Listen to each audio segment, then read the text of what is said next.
All right, today is the day, and we are back in the shop here going to be working on the front end of Arete. And we call it the front end, but I guess in most modern terms we would just call it the grille. And in fact, a lot of cars have used that front end, the grille, to differentiate themselves from other vehicles. In particular, I can think of like BMW has always carried that little dual oval thing stuck together. We have Jeep and their 7 vertical slots. And I guess Jaguar made very popular the little small oval in the front. And Bugatti, the big oval. In fact, in the 30s, that was very cool looking on their sports cars, race cars. But I don't think it really translated too well into the modern cars. But anyway, that's a humble opinion, I guess, from here. Anyway, we are going to try to see what kind of a face that we can create. You can either have a smile, or maybe if you have a truck, you want something more macho. Well, that's kind of a term from the 80s, I guess, something more masculine, and maybe the angry look brings out that toughness. Anyway, let's see what we're going to have in the look of Arete. Let's jump in, see how we build it, and what it looks like in the end.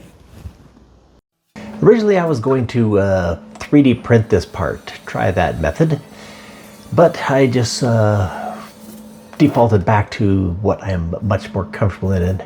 And what I find is a method to just be able to have a little more tactile input and a little trial and error and make some changes on the fly. That is just sculpt the thing. And if you've watched the old videos of building the car in the plaster form, that is a way to actually step in and make some changes in the real world, because a 3D model just does not show some things. And one thing that it doesn't show is when you're actually trying to manufacture a part, how that actually comes out in the end. I suppose if you're modeling and you have a ton of experience in manufacturing world and know exactly how this part's going to be manufactured, you can do that. But in the end, that is not us. That is a team of engineers working with systems, and usually systems that are applied to many different groups and different companies doing the parts themselves. So we're going to build this piece out of foam, taking some styrene insulation foam you find at any of the big box stores, used for insulating walls and the ceilings. And we're going to cut those and start fitting them into place. And I attach these pieces all together using just the expanding foam that you would also get at the big box store. Expanding foam that you would seal windows and doors insulation. Now that urethane foam doesn't attack this styrene fast enough to do anything to it, it cures before it does any attacking. Just enough attack, I should say. Chemical bonding occurs. Now, also using a couple of different colored pieces of foam, doesn't particularly have to be different colored, but when you use different pieces of foam and you cut them into manageable or scalable pieces, you will see that they also give you the ability to guide you along, because you have some way to gauge the symmetry of these pieces. I'm cutting here a notch between a couple of pieces to slide in this little vertical piece, and that nice flat surface of that panel will give me the bottom of the opening of a little oval grill up there at the top. With a notch and the trial fit there, it's time to get out a little bit of that expanding foam and glue these in place. Now, I used to be able to find this foam that would cure to be very rigid, but I think they've found in the use of this stuff expanding into cracks and gaps that you want it to stay a little bit flexible, so that when it's bonded into those cracks, that the expansion and contraction with heat and movement of your home, it doesn't pull away, give you another gap. So you have to be kind of careful when you're sanding this foam. If you're using it as any part of the structure, it doesn't sand the same as the rigid styrene. Just something to be aware of as you're sanding. And we'll get this piece pushed into place, and then it's time to apply a piece with a vertical bond. And that's a little bit of a problem, because this foam doesn't cure fast enough to hold it in place, so you have to put a screw in it and give it a little mechanical help until that foam can cure. Then a day later or a few hours later, when that foam is expanded and cured, you can start trimming. I got this little Kataba Japanese saw, real thin blade, fine teeth, almost fine enough to give you a finished surface, but we'll cut just a little bit on the outside, the large side, to give us room to work our sanding and finishing down to the final surface. And this saw also allows me to travel right along the front of that clamshell, so we can get that same contour from the lip of the clamshell transferred down to our new foam part. With all the trimming of the saw done, it's time to transfer over to a very rough rasp to start getting most of our basic shape in. And then of course we can just keep translating down to finer tools. Usually you can go from this rasp though right to some heavy 60 grit sandpaper. And we're getting the basic shape down, so we're going to start checking it with a little set of calipers to check symmetry. Just make sure width on the left and the right are the same. But as I mentioned, you also have the guidance of having cut these pieces. If you cut your pieces to scale, they're on the right and the left. Once they're all bonded together, you can see that if the wedges on the one side look the same as the wedges on the opposite side, you're pretty close in symmetry. And we pulled it out of the car, gonna go to doing some of our finer finishing where we get a little more comfortable. And we get our tools in a little better angles. Moved on to a fine file and some sandpaper. And when you do this, you need to make sure you do a little bit of cut on the left and you go immediately and do the exact amount of cut on the right. If you think you can do one side and get it all finished and then go over and duplicate it on the opposite side, it just doesn't seem to work. You need to try to mimic how much you remove on one side to the other to keep that symmetry as close without having to add more material back on. Always, what's the saying? Measure once, measure twice, cut once? Well, sand the same on both sides so you don't have to add more. Now I've got this little serrated bread knife I've sharpened up on the sander, thinned down a little bit. Makes another great tool for finishing this foam. Now I've got the little disc in the front. That's the styrene foam that I was able to finish to get my exact diameter of the fog light here, and then put some expanding foam in there to do it. Obviously it was time for me to check this in the fit of the car again to make sure that things are clear. Now one of the main pieces on this is going to be this little lattice work piece of grill that matches, if you remember, the tail end of the car. It's got the same pattern of grill. But we've wrapped this front piece in plastic and wedged it into place with some weights. And we're going to pour some expanding urethane foam down in that gap.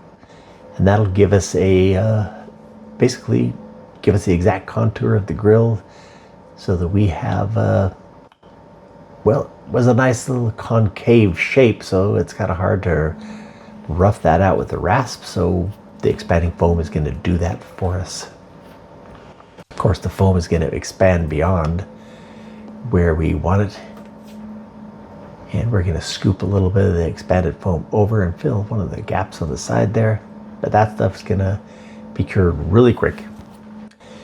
And we can move on to shaping it. And pull off the plastic that's protecting the grill, and you can see that the pattern of the grill itself is even left on there. So not much to do on the surface where the grill attaches, except for maybe take off the little diamond pattern, because we want a smooth surface for the lamination in the end. Put the plastic off, smooth that surface off, and to trim off all the expanded foam that went out where we don't want it. And we'll be getting pretty close to doing a final sand, getting this thing ready to laminate. Now to laminate this thing, we've got some areas you can see right there on that fog light where there's kind of the transition is got a big drop off, big gap. Not worth trying to fill that kind of a gap with foam. We will be fixing that in our next step. And if you've watched any of the videos, when we do any of these kind of parts in foam, we always put a slurry on top, a slurry made of epoxy resin and microspheres or Q cells. which makes a nice hard surface that we can work on finish sand and then be able to laminate up against. Now while Spencer's putting that slurry on, I've taken some of that slurry and thickened it up even more to make it a little putty. That allows me to go around and fill in any of those dramatic changes in surface area, put a nice gentle fillet where that fog light transitions to that flat panel. Now this slurry sands very easily, but it does leave a semi-hard surface, like I said, so we can get a little better finish than the foam in the harder surface to laminate upon. And that slurry also transitions between my little fillet putties. And then we'll get this thing, slurry all sanded down. One last trial fit, make sure everything's good before we get to laminating. I guess there is one more step, and that is I have cut a couple of holes through our slurried surface into the foam, and I'm going to fill those little square holes up with a thickened putty again. This will give me a area to drill into the final finished product and add some mechanical steel inserts, some threaded inserts for, in this case, attaching the grill back here, and then a couple different places to attach this component into the crash structure of the front of the car. When this thing's all finished, like I said, we'll drill into those little solid epoxy blocks that have fiberglass laminated all around them. Give us a good place to bond to those mechanical inserts. And we're now going to start laminating this thing, putting layers of fiberglass onto it. Now this is going to have to be done in a couple of different stages to build up the thickness we want, because there's so many radical changes in angles to this thing. Some of those we transition fairly well with the fiberglass. Some of them, they just don't like to make those drastic curves. And we'll just leave that fiberglass extending out or lapping out into the air. And when the resin's cured, we can come back and trim those. Go back, start on the next layer. Of course, I didn't go through all the many layers and layers that take to do this thing, but you'll get the idea when you see me here trimming the lapped off pieces. Now, if you jump in once the resin's, say 4 hours into a cure, you got what they call, it's green still, and you can easily take a little razor knife and trim off any of the lapping fiberglass off there. Now, many of the astute viewer may have noticed that, hey, that fog light is going to be all covered in foam, and we have a resolution for that, and that is that we are going to trim all the foam out of the backside. We have fiberglass on the front side, so we'll just trim all the foam away where that fog light mechanism needs to be inserted back into there. Trim the foam out, get down to where we're contacting the fiberglass from the front side. Also on this flat panel here around that fog light, we will be beveling the foam and exposing some of the fiberglass from the front side. See where I'm brushing right there? And as we laminate the backside, cover this foam here, that fiberglass will bond to the fiberglass in the front and totally encapsulate all that foam inside there. That also gives us a bond down in there where the actual mechanism of the bucket, I guess you could say, of that fog light will be touching down in there. So we have fiberglass from the front and the back bonded, laminated together. Now there is a piece of the corner of this that's going to have an exposed carbon fiber where the grill comes down and you see it right above the splitter. And since this isn't being created in a mold, it's like a one-off skin part, we're going to also do a carbon fiber skinning on that little corner. We'll have to just watch from now on that when we do any painting, priming, whatever, that we mask that piece off. We've got all of our laminations done, and it's time to just knock down all the rough spots on our fiberglass and give it a coat of epoxy primer. Since we laminated this thing with epoxy resin, we're gonna, first layer of primer is gonna be epoxy. And That will give us a coating that we can now work off of. Now that we've gone from the fiberglass and epoxy, we're going to transition now that we can be able to use a body filler just made of a regular urethane body filler like Bondo or whatever your favorite brand is. That allows us to go in there and jump in there with just a little trowel and finish any low spots. Finish and sand until you get it beautifully smooth and clean. And then of course, one last thing, well, second to last thing, we're going to drill into all those little foam or putty filled holes that we made earlier and bond in all of our inserts. So these are just little pre-threaded inserts. And on the grill, of course, I had, once all the markings are covered in the primer, lost out where some of those locations are. So we're going to throw the grill in here. We know which one of the little holes in the grill that the inserts went into, mark them, drill those, bond the inserts there as well. And we're going to also cut out where the fog light penetrates through there. Throw the trim bezel on there, find center, and drill our hole. Now, I only had a drill bit that was either slightly under or too big, and well, of course we can't have too big, so we're going to drill the hole slightly under, flip this thing over, and then take a file to it, enlarge our hole just enough to get that light to penetrate through there.